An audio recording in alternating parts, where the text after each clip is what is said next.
YCP నేత అంబటి రాంబాబు మాట్లాడుతున్నారు. Live లో చూద్దాం. దానికోసమే మేము న్యాయస్థానాన్ని ఆశ్రయించవలసినటువంటి అవసరం వచ్చిందని కూడా ఈ సందర్భంగా నేను చెప్తున్నాను. దాంతోపాటుగా హోంమంత్రి గారి పక్కన అట పెట్టండి, లోకేష్ గారు, నారా లోకేష్ గారు నిన్న ఒక ట్వీట్ చేశాడు.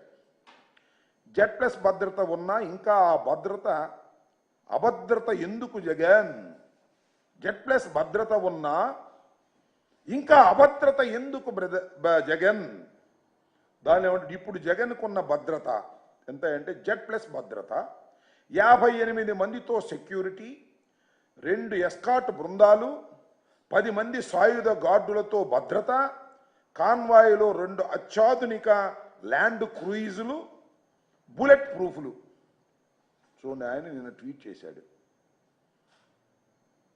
నేను అడుగుతా ఉన్నా, చంద్రబాబు నాయుడు గారు కుమారులు మీరు, మంత్రివర్గంలో సభ్యులు మీరు, ఎందుకని ఇన్ని పచ్చి అబద్ధాలు ఆడతారు?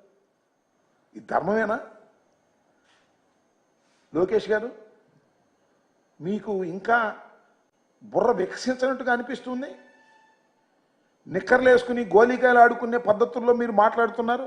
ల్యాండ్ క్రూయిజులు ఉన్నాయా? చూపించాయా బాబు, నాకు తెలియకూడదు. లోకేష్ గారు, నారా లోకేష్ గారు, ఎడ్యుకేషన్ మినిస్టర్ గారు, జగన్మోహన్ రెడ్డి గారి కాన్వాయ్లో ల్యాండ్ క్రూయిజులు ఉన్నాయి అని మాట్లాడుతున్నాడు. ల్యాండ్ క్రూయిజులు ఉన్నాయంట. మా ఎక్కడ కనపడలేదు. నిన్న మొన్న తిరిగాం. ల్యాండ్ క్రూయిజులు ప్రభుత్వం సప్లై చేసిందా? బుల్లెట్ ప్రూఫ్ కార్లు, కార్లు ఏంది? బుల్లెట్ ప్రూఫ్ కార్లు ఎన్ని ఉన్నాయబ్బా? బుల్లెట్ ప్రూఫ్ కార్లు అంటే బహువచనం వాడావు కదా. ఒక్క బుల్లెట్ ప్రూఫ్ కారు ఇచ్చారు, అది కూడా లోపభూయిష్టమైనటువంటి కారు. షెడ్లో ఉండి బాగు చేయకోకుండా పంపించారు. మొదటి రోజున ఆయనతో పాటు నేను కూడా ప్రయాణం చేశాను. వినుకొండ వెళ్ళేటప్పుడు ఇక్కడ ఇంటి దగ్గర ఆ బుల్లెట్ ప్రూఫ్ కారు ఎక్కాం, సఫారీ. ఖచ్చితంగా టోల్ గేట్ యువతలే అనుకుంటా, అవతల గుర్తులేదు. వెళ్ళేటప్పటికి లోపల ఏసీ సరిగా రావడం లేదు, పైన వర్షం పడతా ఉంది, అద్దాలన్నిటికీ మంచు పట్టింది, దోవ కనపడటం లేదు, కుయ్యమని వెళ్తా ఉంది. వెళ్ళే పరిస్థితి లేదు. దిగి ప్రైవేటు వాహనంలో వెళ్ళవలసినటువంటి పరిస్థితి ఏర్పడింది. అక్కడ దాకా ఎందుకబ్బా? ఇవాళ కోర్టులు ఏమన్నారు?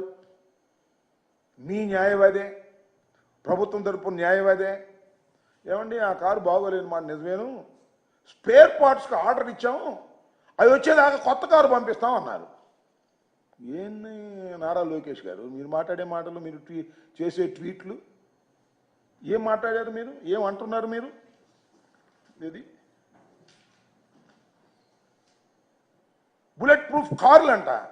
ఎందుకండి ఇంత పచ్చి అసత్యాలను ప్రచారం చేసేటటువంటి ప్రయత్నం మీరు చేయటం చాలా దురదృష్టకరమని మనవి చేస్తున్నా. అలాగే ల్యాండ్ క్రూయిజులు అన్నారు. 10 మంది సాయుధ గార్డులతో భద్రత.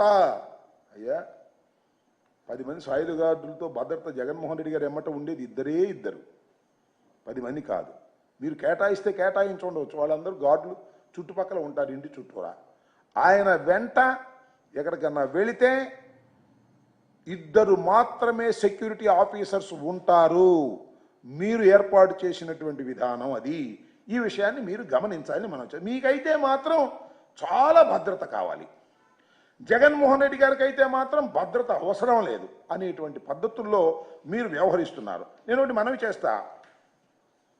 చంద్రబాబు నాయుడు గారు 2003లో అనుకుంటాను, 2003లో చంద్రబాబు నాయుడు గారికి మరి తిరుపతిలో అలిపిరి